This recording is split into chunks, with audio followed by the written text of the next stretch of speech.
Salut Parisiens et Parisiennes, c'est Clément de Walk in Paris et bienvenue pour ce premier épisode dédié à Paris.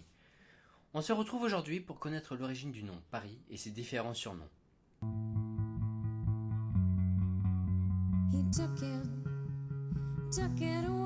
À l'origine, Paris tire son nom d'une tribu gauloise venant de Belgique, les Parésies. Cette tribu s'installe autour de l'actuelle ville de Paris et on suppose que ces derniers y ont construit un village ou Oppida sur l'actuelle île de la Cité. En 52 avant Jésus-Christ, en pleine guerre des Gaules, une révolte menée par de nombreuses tribus dont les Parésies éclate. Jules César envoie son lieutenant Labienus mater la rébellion lors de la bataille de Lutèce, qui voit la victoire des Romains et leur installation dans l'Oppida gaulois. Les Romains traversent par la suite la Seine, dans l'actuel quartier latin, pour y construire de nombreux bâtiments civils et militaires, tout en veillant à fortifier l'île de la Cité contre les attaques extérieures. Lutèce est alors créée et devient un lieu de cohabitation entre les Gaulois et les Romains, symbolisé par le pilier des Nautes, cadeau de ces riches armateurs gaulois à l'empereur Tibère. Vrai poumon économique, les ports maritimes de l'île de la Cité sont dirigés par la confrérie des Nautes, qui contrôle à l'époque le transport fluvial sur la Seine. Cette confrérie deviendra par la suite la puissante corporation maritime des marchands de l'eau de Paris, dont le symbole n'est d'autre qu'un bateau de rivière naviguant sur la Seine. Ce symbole, qu'on retrouve dès 1210 et qui sera présent sur les autres blasons jusqu'à nos jours, est devenu l'emblème d'une ville entière. Vers 300 après Jésus-Christ, Lutèce est remplacée par Paris, en référence au territoire gaulois d'avant la conquête romaine. Cet héritage est toujours visible de nos jours, comme les termes romains au musée de Cluny, de la crypte archéologique en face de Notre-Dame, ainsi que les arènes de Lutèce. Aujourd'hui, lieu de promenade et terrain de foot improvisés, ces arènes, qui pouvaient accueillir 17 000 personnes, ont été découvertes lors des grands travaux d'Haussmann en 1870 et sauvées de la destruction grâce à Victor Hugo le 27 juillet 1883.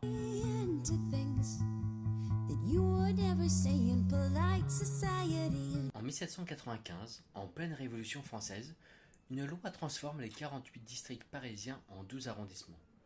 Le 1er janvier 1860, Napoléon III, qui souhaite créer alors un Grand Paris, annexe les communes qui se trouvent à l'intérieur des fortifications construites dans les années 1840. C'est ainsi que de nombreuses communes, telles que celles de Grenelle, de Belleville ou une partie d'Ivry-sur-Seine, deviennent parisiennes.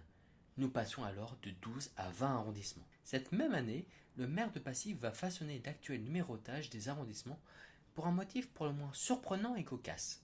Avant cet agrandissement, l'expression populaire se marier à la mairie du 13e arrondissement fait référence à une mairie fantôme. En réalité, cette expression désigne les couples qui vivent en union libre, ce qui à l'époque est très mal vu. Ne voulant pas porter un chiffre porte-malheur et froisser l'aristocratie ainsi que ses mœurs, le maire propose un nouveau schéma, connu comme le fameux schéma en escargot. C'est ainsi que le 13e arrondissement devient le 16e et le 20e se transforme en 13e. Cette histoire est l'une des multiples origines pour laquelle on surnomme Paris la ville sans village.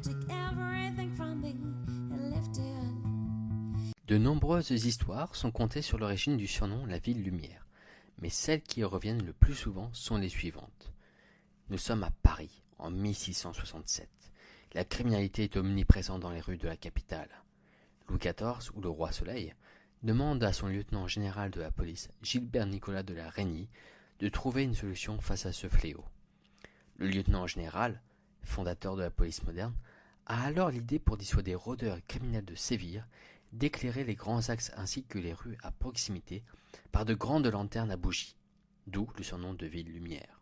La seconde hypothèse de ce surnom daterait de 1820-1830. Nos amis les Anglais, surpris et éblouis de voir les premiers passages couverts éclairés au gaz, auraient surnommé Paris The City of Light, la ville lumière. D'ailleurs, de nombreuses usines à gaz sont implantées à l'époque dans les villages à proximité de Paris. Et si vous vous baladez dans le parc de Choisy, sachez que vous marchez sur une ancienne usine à gaz.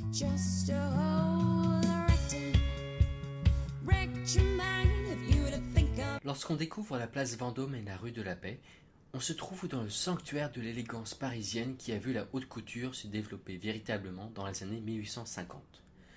Ce changement débute avec l'arrivée d'un jeune couturier anglais à Paris en 1846. Son nom, James Bond. Non, je déconne, c'est Charles Frederick Worth. Avec son associé Otto Boberg, Il ouvre sa boutique aux 7 rue de la Paix, à côté des grands hôtels de luxe. Dans sa boutique, Charles se démarque des autres maisons par la présence de jeunes filles, qu'on appelle sosies. Ces sosies, de différentes morphologies, portent les robes demandées par les clientes pour que ces dernières puissent avoir un aperçu avant de les porter. Ces jeunes filles seront remplacées au siècle suivant par les mannequins que l'on voit dans les magasins. Le talent et les créations de l'anglais vont séduire la haute société parisienne et les têtes royales. On peut citer la femme de Napoléon III, Eugénie de Montijo, dont il deviendra par ailleurs le couturier impérial, Isabelle d'Espagne ou Maria Pia de Portugal, connue pour sa générosité envers les pauvres et son goût prononcé pour le luxe. Émile Zola, dans son roman La Curée, parle de la réputation de ce génie, l'illustre Worms, le tailleur de génie, devant lequel les reines du Second Empire se tenaient à genoux. L'héritage laissé par ce grand monsieur va inspirer des couturiers de talent, Jeanne Lanvin, Paul Poiret, Coco Chanel, qui vont continuer à mettre en valeur le savoir-faire français dans le monde et faire de Paris l'un des fleurons de la mode, tout comme Milan, Londres ou New York.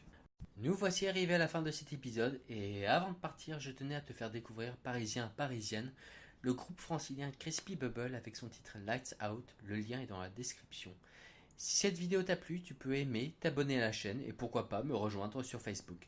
Allez, prenez soin de vous et à bientôt pour le prochain épisode. À plus.